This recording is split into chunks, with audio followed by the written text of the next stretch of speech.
It is a report that the world has been waiting for. The Sue Gray report into Downing Street's alleged lockdown parties has finally been released. At first glance, the report is highly limited given the ongoing London police investigation. We have the report here with us. Some of the findings are damning, especially for the leadership involved. This original report is a 12-page long document. The actual content, though, boils down to around 5.5 pages. Let's take you through the key takeaways, the key findings of this investigation, the report that has now been released and is with us. Number one, the Sue Gray investigation looked into 16 gatherings. All of them took place between May 2020 and April 2021. All of them took place at either Downing Street or the Cabinet Office, except one, which was the Department of Education. 12 of these gatherings are currently being investigated by the Metropolitan Police. Secondly, there is no explicit mention of individuals. No particular leader has been called out in the report. But Sue Gray slammed the entire Downing Street leadership. This is what she had to say, I'm quoting, against the backdrop of the pandemic, when the government was asking citizens to accept far-reaching restrictions on their lives, some of the behavior surrounding these gatherings is difficult to justify. Thirdly, there are no concrete damning conclusions in the report. Sue Gray cites the Metropolitan Police investigation for that. But what she has done, what this report does do, is question the Downing Street culture. According to Sue Gray, some of the gatherings should not have been allowed. She even called for them to be addressed immediately across the government. Not just that, she also slammed the excessive consumption of alcohol in a professional workplace, stating that some of the staff were unable to raise concerns and calling the leadership structures too fragmented and complicated. The Partygate scandal prompted widespread public and political anger across the UK. People slammed the government for breaking their own lockdown rules. Weeks of revelations forced the British Prime Minister to order an internal inquiry. The senior civil servant Sue Gray was asked to look into these claims, but the involvement of the police last week prevented full details from emerging.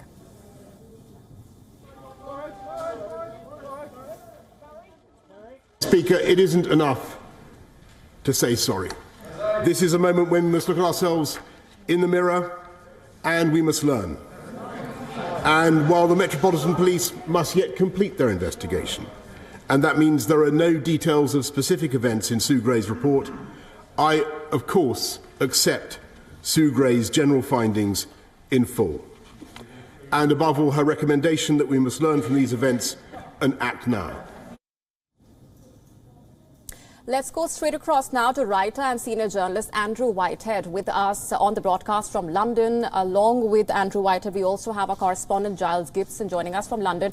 First to you, Andrew. Boris Johnson says he is sorry, quote, for the things that we simply did not get right. He also said that I know what the issue is. It's whether the government can be trusted to deliver. And he says that the government can be trusted. What do you make of that apology? Well, what he also says is, I get it, I will fix it. And he's still not accepting that he has done personally anything wrong. And the Sue Gray report, it finds failures of leadership and judgment in 10 Downing Street, but it doesn't personally ascribe any of this to the Prime Minister.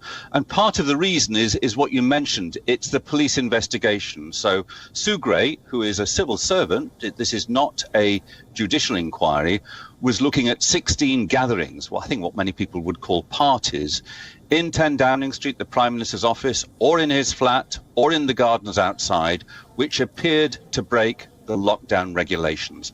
There was a perception that the people who made the rules were not playing by the rules, they were breaking their own rules. And she basically says there's something in that. But because the police have asked for only minimal reference to be made to the 12 events that they are now investigating, she has said herself that this is not a full report. So it's damning, but for the Prime Minister, probably not quite as wounding as he may have feared. All right, stay with me, Andrew. Let's also get in Giles onto this conversation. What is the opposition strategy looking like at this point? Is there a view that this report strengthens their case, seeking Boris Johnson's removal?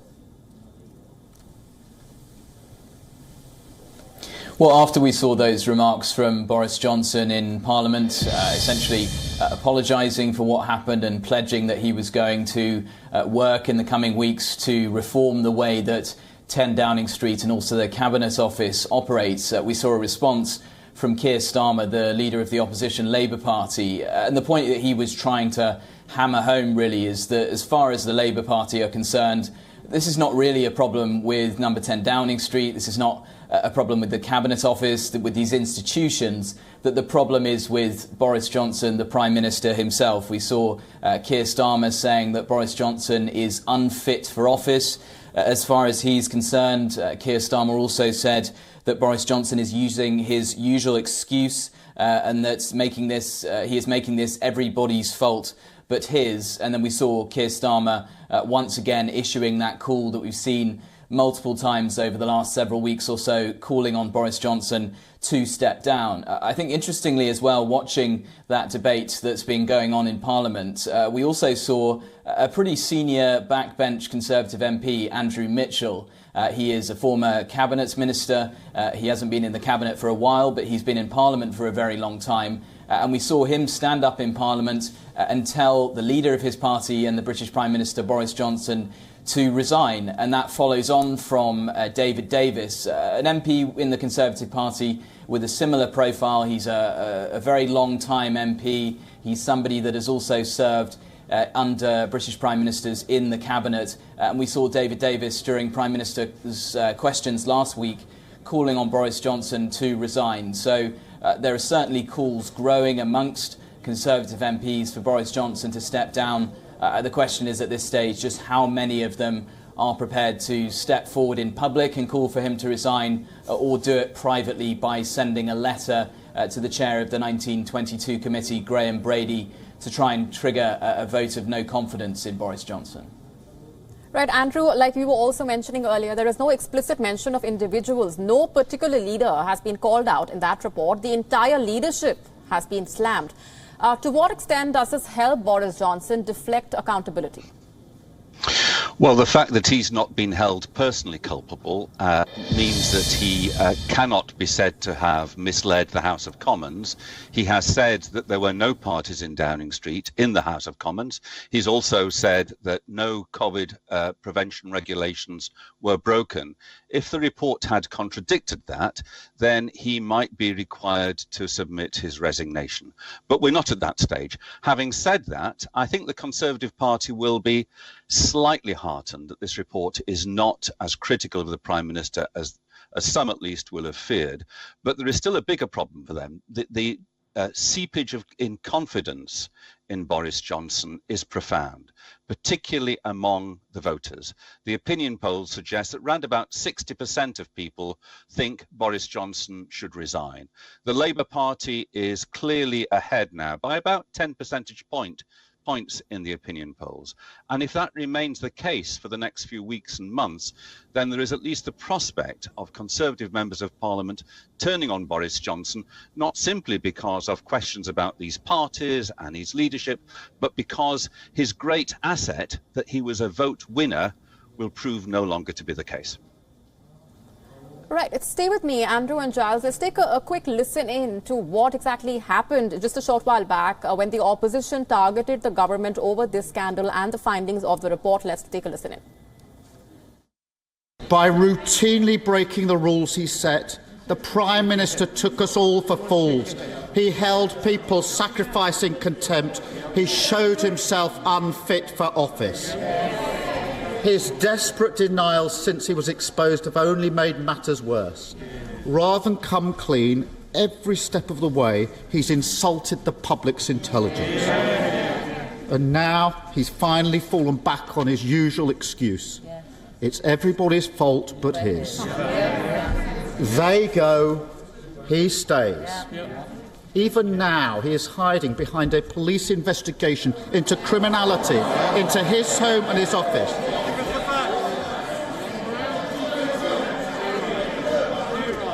Mr. Speaker, he gleefully treats what should be a mark of shame as a welcome shield.